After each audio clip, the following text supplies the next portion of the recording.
السلام علیکم ورحمۃ اللہ وبرکاتہ۔ اعوذ باللہ من الشیطان الرجیم، بسم اللہ الرحمن الرحیم۔ اذ یغشیکم النعاس امنة منه وینزل علیکم من السماء ماء لیطہرکم به ویذهب عنکم رجز الشیطان ولیربط علی قلوبکم ویثبت به الاقدام۔ إذ يوحي ربك إلى الملائكة أني معكم فثبتوا الذين آمنوا سألقي في قلوب الذين كفروا الرعب فاضربوا فوق الأعناق واضربوا منهم كل بنان ذلك بأنهم شاقوا الله ورسوله ومن يشاق الله ورسوله فإن الله شديد العقاب ذلكم فذوقوه وأن للكافرين عذاب النار۔ محترم سامعین اکرام، سورۃ الانفال سورہ نمبر 8، اور اسی سورت سے ابھی آپ کے سامنے آیت نمبر 11، آیت نمبر 12، آیت نمبر 13، آیت نمبر 14، یہ 4 آیتیں آپ کے سامنے تلاوت کی گئی۔ سامعین اکرام، جیسا کہ اس سے پہلے جو اسی سورت کے دروس آپ کے سامنے گزر چکے ہیں، ان درسوں میں اللہ تبارک و تعالیٰ کے آیات کی روشنی میں ہم نے یہ بتلایا ہے کہ جنگ بدر یہ پری پلان نہیں تھا، اللہ تبارک و تعالیٰ کی طرف سے یہ بالکل مقدر تھا مسلمانوں کے لیے، تاکہ اس جنگ کے ذریعے سے اسلام کے نام کو لوگوں کے سامنے نمایاں کیا جائے۔ اور سب سے اہم بات یہ کہ اس جنگ میں جو شامل ہونے والے مسلمان تھے وہ بھی پریپریشن کے ساتھ نہیں آئے تھے، اچانک سے اللہ تبارک و تعالیٰ ان کو میدان جنگ میں لا کھڑا کیا تھا۔ ایسی صورت میں مسلمانوں کے جو حال تھے، چونکہ وہ پہلے سے پریپیئر نہیں تھے، پہلے سے ذہنی طور پر وہ لوگ تیار نہیں تھے، تو بہت زیادہ وہ لوگ ڈس اپوائنٹڈ تھے، بہت زیادہ۔ کچھ بھی نہیں ہے، ہاتھ میں ہتھیار نہیں ہے، کھانے پینے کے لیے سامان نہیں ہے۔ ایسی صورت میں یہ جو 4 آیات آپ کے سامنے تلاوت کی گئی ہے، ان 4 آیتوں کے اندر مسلمانوں کے ساتھ جو اللہ تبارک و تعالیٰ کی مدد ہوئی، اللہ تبارک و تعالیٰ کا فضل ہوا، ان کو بیان کیا گیا ہے۔ دیکھیے، جنگ بدر کے اندر اللہ تبارک و تعالیٰ نے 4 طریقوں سے مسلمانوں کی مدد کی، جن میں سے 3 طریقوں کا ذکر یہاں اس آیت کریمہ کے اندر ہے، اور اس کے بعد جو آیتیں ہیں ان میں چوتھا جو اللہ تبارک و تعالیٰ نے جو 4 طریقے سے مدد کی، چوتھے کا ذکر ہے، جو انشاءاللہ اس کے بعد والے درس میں ہم آپ کے سامنے بیان کریں گے۔ اللہ تبارک و تعالیٰ نے فرمایا کہ اذ یغشیکم النعاس امنة منه وَيُنَزِّلُ عَلَيْكُم مِّنَ السَّمَاءِ مَاءً لِّيُطَهِّرَكُم بِهِ وَيُذْهِبَ عَنكُم رِجْزَ الشَّيْطَانِ وَلِيَرْبِطَ عَلَىٰ قُلُوبِكُمْ وَيُثَبِّتَ بِهِ الْأَقْدَامَ۔ یعنی اللہ تبارک و تعالیٰ نے فرمایا کہ مسلمانوں اس وقت کو یاد کرو، اس وقت کو یاد کرو جب اللہ تبارک و تعالیٰ نے اپنی طرف سے تم لوگوں کے اوپر نیند کو طاری کر دی، اپنی طرف سے نیند کو طاری کر دی، اور تمہارے اوپر آسمان سے بارش برسایا۔ کیوں بارش برسایا؟ تاکہ تم کو پاک کر دے، شیطان کی جو نجاست تمہارے اندر گھس رہی ہے اللہ تعالیٰ اس کو صاف کر دے، اور اس لیے بھی تاکہ تمہارے دلوں کو جوڑ دے اور تمہارے قدم کو جما دے۔ یہ ایک ہوا۔ دوسرا، اللہ تبارک و تعالیٰ نے آگے فرمایا اذ یوحی ربک الی الملائکۃ انی معکم فثبتوا الذین آمنوا، اور اس وقت کو بھی یاد کرو جب اللہ تبارک و تعالیٰ نے، تمہارے رب نے فرشتوں کی طرف وحی نازل کی کہ میں تمہارے ساتھ ہوں، لہذا تم مسلمانوں کے، ایمان والوں کے حوصلے کو بڑھائے رکھو، ان کو ثابت قدم رکھو، اور ابھی میں کافروں کے دلوں میں روب ڈال رہا ہوں، لہذا تم کافروں کے گردنوں پر مارو اور ان کے انگلیوں کے پوروں پر مارو۔ ان 2 آیتوں میں 3 مدد کا تذکرہ ہے۔ 3 مدد کیسے ہوئی؟ اب ہم آپ کو تفصیل سے تفسیر کی روشنی میں بتلاتے ہیں، تفسیری جو روایتیں ہیں اور جو اہل علم نے اس کی تفسیر کی اس کی روشنی میں بتلاتے ہیں۔ جب کفار و مشرکین میدان بدر کے اندر آئے تو سب سے پہلے انہوں نے دیکھ بھال کر کے کہ کون سا زمین پختہ ہے، گھٹ زمین جو ہوتی ہے نا، پہلے اس کو دیکھ لیا، پختہ زمین، پکا زمین، وہاں پر جا کر کے ان لوگوں نے اپنا ڈیرا ڈال دیا۔ اب جب ان لوگوں نے ڈیرا ڈالا اور مسلمان آئے تو مسلمانوں کو جو جگہ نصیب ہوئی وہ ریتیلی جگہ تھی، جہاں پہ زمین میں پیر دھستا ہے، ریتیلی جگہ پہ، وہاں پہ ان کو پڑاؤ ڈالنا پڑا۔ وہ جگہ بھی ذرا اونچی تھی اور ہوا چلنے کی وجہ سے گرد و غبار بھی وہاں پر خوب اڑ رہا تھا۔ دوسری یہ کہ مسلمانوں کو وہاں پر پانی بھی نہیں ملا، نہ پینے کے لیے نہ طہارت حاصل کرنے کے لیے. اور جب یہ حالات تھے تو شیطان نے مسلمانوں کے دلوں میں وسوسہ ڈالنا شروع کیا. کیا ڈالنا شروع کیا؟ تم لوگوں کے پاس کھانے پینے کی بھی چیز نہیں ہے. کھانے پینے کی چیز تو بہت دور کی بات ہے، تم لوگوں کے پاس تو پینے کے لیے ایک قطرہ پانی بھی نہیں ہے. اور دیکھو تمہارے سامنے اتنا بڑا لشکر کھڑا ہوا ہے، 313 مسلمان، کہاں 1000 کفار و مشرکین. کیسے لڑو گے؟ ان حالات میں سب سے پہلے اللہ تبارک و تعالیٰ نے مدد کیا کی؟ جب رات ہوئی تو اللہ تبارک و تعالیٰ نے بارش برسا دیا ہے. ابھی کل جنگ ہونا ہے، صبح سے رات ہوئی، اللہ تبارک و تعالیٰ نے بارش برسا دیا. بارش برسنے سے 3 فائدے ہوئے. پہلا فائدہ یہ ہوا کہ مسلمانوں کے پاس جو پانی نہیں تھا، ہم لوگوں نے حوض وغیرہ بنا کر کے پانی کو وہاں پر جمع کر لیا، اسٹاک کر لیا، تاکہ اس سے نہا دھلا بھی سکے اور پینے کے لیے پانی پی بھی سکے. ابھی ہو سکتا ہے کہ آج کے ماحول میں ہم لوگ کہیں گے کہ کیسے وہ پانی پیتے تھے. آپ آج سے 30 سال پہلے کا دیکھ لیجیے کہ ہم لوگ کیسے پانی پیتے تھے. ندی کا بھی پانی پی لیتے تھے ہم لوگ. ان کو تو آج بھی یاد ہے کہ ہم لوگوں نے ندی کا بھی پانی پیا ہوا ہے. آج کل کے لوگ تو نہیں پی پائیں گے کیونکہ آج فلٹر پانی پینے کا جو ہے رواج چل چکا ہے. لیکن ہم لوگ ایک زمانے میں ندی کا بھی پانی پیے ہوئے ہیں. پانی کو کیسے فلٹر کیا جاتا ہے ہم لوگوں کو معلوم بھی نہیں تھا. تو وہ لوگ پانی کو اسٹاک کر لیے. کیوں اسٹاک کر لیے؟ تاکہ پینے کے لیے بھی ہو جائے اور طہارت حاصل کرنے کے لیے ہو جائے. پہلا فائدہ یہ ہوا. دوسرا فائدہ یہ ہوا کہ بارش کے برسنے کی وجہ سے جو زمین تھی، مسلمان جہاں پر کھڑے تھے، جہاں پر ذرا ریتیلی زمین تھی، ریت وغیرہ یہ ہو گیا اور پورا زمین پختہ ہو گیا. اور دل کے اندر جو وسوسہ تھا وہ بھی ختم ہو گیا. اور تیسرا فائدہ یہ ہوا کہ چونکہ مسلمان اونچی زمین پر تھے تو بارش جو برسا پھر بڑھ کر کے کہاں جانا؟ نچلی زمین پہ. وہاں پہ جو گیا کہ پختہ زمین تھی وہ پانی کی وجہ سے دلدلا گیا، وہاں پر چکڑ بن گیا، کیچڑ بن گیا، پھسلن آ گیا. یہ پانی برسنے کی وجہ سے 3 فائدے ہوئے مسلمانوں کو. یہ پہلی مدد تھی جو اللہ تبارک و تعالیٰ کی طرف سے ہوئی. اللہ تبارک و تعالیٰ نے پچھلی آیت کریمہ میں جو بھی ہم نے آپ کے سامنے پڑھی ہے، آیت نمبر 11 میں اسی بات کو بیان کیا کہ اس وقت کو یاد کرو جب تمہارے رب نے تم لوگوں کو اپنی طرف سے تمہارے اوپر نیم تاری کر دی اور تم پر بارش برسا دیا.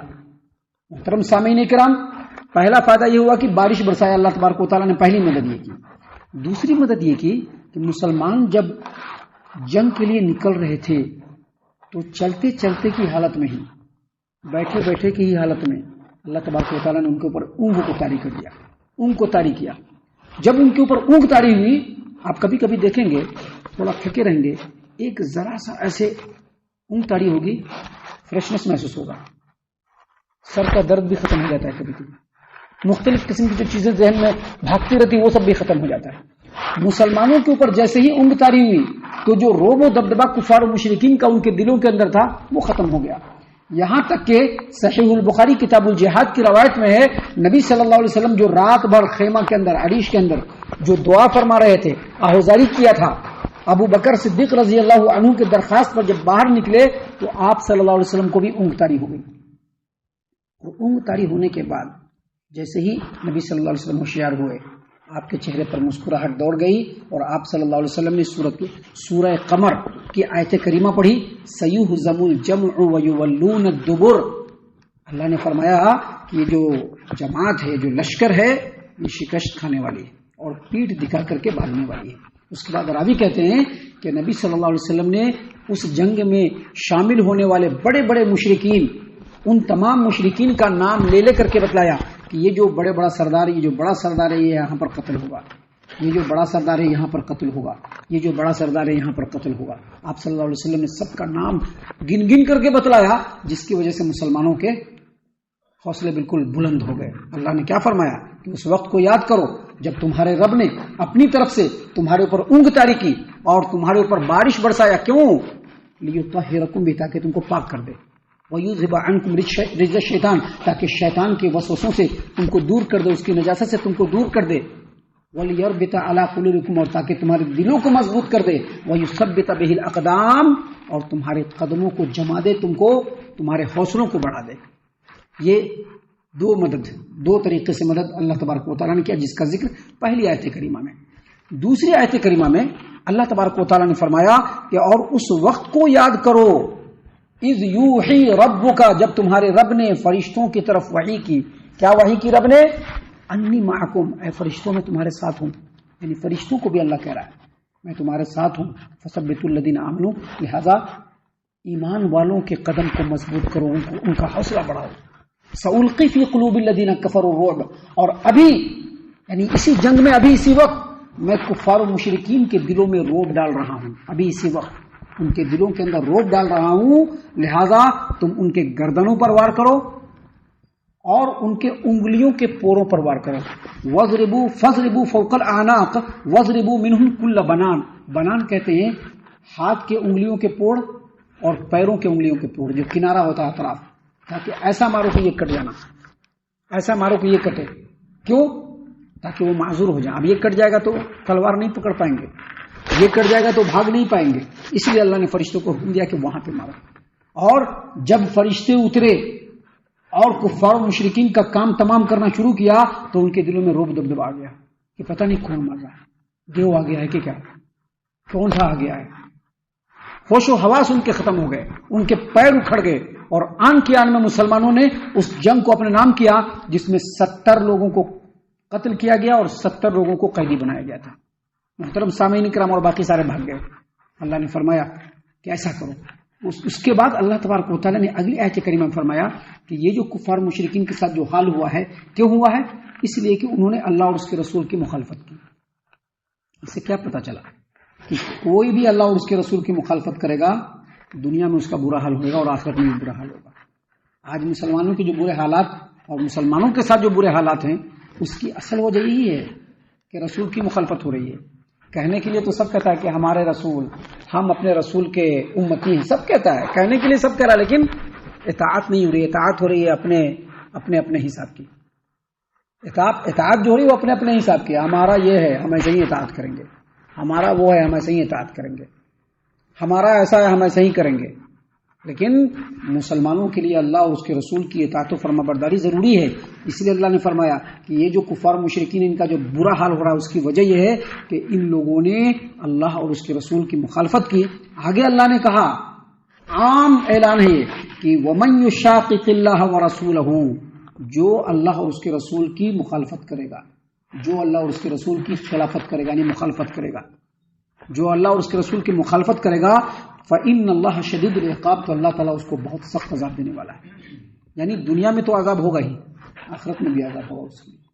اور اس کے بعد کفار و مشرکین کو مخاطب کر کے کہا گیا، ذَلِكُمْ فَذُوقُوهُ، ذَلِكُمْ فَذُوقُوهُ، اب یہ مزہ چکھو جو ابھی ہو رہا ہے تمہارے ساتھ. اور آگے کہا وَأَنَّ لِلْكَافِرِينَ عَذَابَ النَّارِ، اور آخرت میں جو عذاب ہوگا وہ الگ، کافروں کے لیے آخرت میں عذاب ہوگا. محترم سامعین کرام، ان تمام آیتوں کی روشنی میں ایک حدیث بعض مفسرین نے بیان کی ہے کہ جب نبی صلی اللہ علیہ وسلم مکہ کے اندر تھے تو ان مشرکین نے آپ کی مخالفت بھی کی اور آپ کو بہت ستایا. جیسا کہ صحیح البخاری کتاب الوضو کے اندر سیدنا عبداللہ بن مسعود رضی اللہ عنہ کہتے ہیں کہ کفار و مشرکین نے جو آپ صلی اللہ علیہ وسلم کو ایذا دی، میں وہیں پر کھڑا ہوا تھا، آپ کعبۃ اللہ میں نماز پڑھتے ہوئے سجدہ کر رہے تھے، تو ابو جہل نے کہا کہ فلاں گھر میں اونٹنی ذبح ہوئی ہے، کون ہے جو جا کر کے اس اونٹنی کے پیٹ کا جو ہوتا ہے نا آنت، پوری انچڑیا جو پورا ایک دم لگا ہوا ہوتا ہے، بھاری ہوتا ہے، کون ہے جو اس کو اٹھا کر کے لائے گا؟ قوم کا بدبخت ترین آدمی عقبہ بن ابی معیط اٹھا اور جا کر کے وہ پورا انچڑی لے کر کے آیا، جس کو جو پیٹ کا ہوتا ہے، بچے دانی بھی کہہ سکتے ہیں، اس کا پورا اٹھا کر کے لے آیا اور لا کر کے دیکھ رہا تھا. جب نبی صلی اللہ علیہ وسلم سجدے میں گئے تو اس کے آپ صلی اللہ علیہ وسلم کے پیٹ کے بیچ میں جو کندھا ہوتا ہے اس پہ ڈال دیا، بہت بھاری، آپ صلی اللہ علیہ وسلم اٹھ نہیں پا رہے ہیں. عبداللہ بن مسعود رضی اللہ عنہ کہتے ہیں کہ میں دیکھ رہا ہوں لیکن میرا اتنا زور نہیں کہ میں جا کر کے اس کو ہٹا دوں، کاش کہ اس دن میرا زور ہوتا. اتنے میں سیدہ فاطمہ رضی اللہ عنہا دوڑی ہوئی آئی اور آ کر کے اس کو ایک طرف پھینکا اور آپ صلی اللہ علیہ وسلم کو اٹھایا. تو آپ صلی اللہ علیہ وسلم نے کہا کہ اللہ قریش سے نمٹ لے، اے اللہ قریش سے نمٹ لے. اس کے بعد جتنے بھی بڑے بڑے سرداران ہیں سب کا نام لے کر کے کہا کہ اللہ اس سے بھی نہیں نمٹ لے، اے اللہ اس سے بھی نہیں نمٹ لے، اے اللہ اس سے بھی نہیں نمٹ لے. ان لوگوں کو بہت شاک گزرا کیونکہ کعبۃ اللہ کے اندر دعا قبول ہوتی ہے اور نبی دعا کر رہے ہیں، تو ان لوگوں کو بڑا شاک گزرا. لیکن اللہ کے رسول صلی اللہ علیہ وسلم نے جب بد دعا کر دی تو کہتے ہیں کہ جنگ بدر جب ہوئی تو جن جن لوگوں کا نام لے کر کے آپ صلی اللہ علیہ وسلم نے بد دعا کی تھی ان تمام لوگوں کی لاشیں کنویں کے اندر پڑی ہوئی تھی. یہ کیوں؟ کیونکہ اللہ اور اس کے رسول کی مخالفت کیا انہوں نے. اللہ نے اسی کو فرمایا کہ جو اللہ اور اس کے رسول کی مخالفت کرے گا اس کو دنیا میں بھی دردناک عذاب اور آخرت میں بھی دردناک عذاب. اور جو کفار مشرکین ہیں ان کو بھی دنیا میں سخت عذاب اور آخرت میں بھی سخت عذاب ملنے والا ہے. ہم اللہ سے دعا کرتے ہیں کہ اللہ تعالی ہم تمام کو ان تمام باتوں کے اوپر خوب غور و فکر اور تدبر کرنے کے ساتھ ساتھ ان باتوں کے اوپر عمل کرنے کی بھی توفیق عنایت فرمائے. آمین. اللہ تعالی ہم تمام کو صحیح معنوں میں پکا سچا مومن مسلمان بنائے. اللہ اور اس کے رسول صلی اللہ علیہ وسلم کی اطاعت و فرما برداری کرنے والا بنائے. صحابہ کرام رضی اللہ عنہم کے طریقے پر چلنے والا بنائے. جنت الفردوس میں جگہ عطا فرمائے. اے اللہ ہم تمام کو جہنم سے پناہ دے. اے رب العالمین ہم تمام کو جہنم سے پناہ دے. اے مالک الملک ہم تمام کو جہنم سے پناہ دے. آمین یا رب العالمین. وما علینا الا البلاغ المبین. تبارك الذي نزل الفرقان على عبده ليكون للعالمين نذيرا.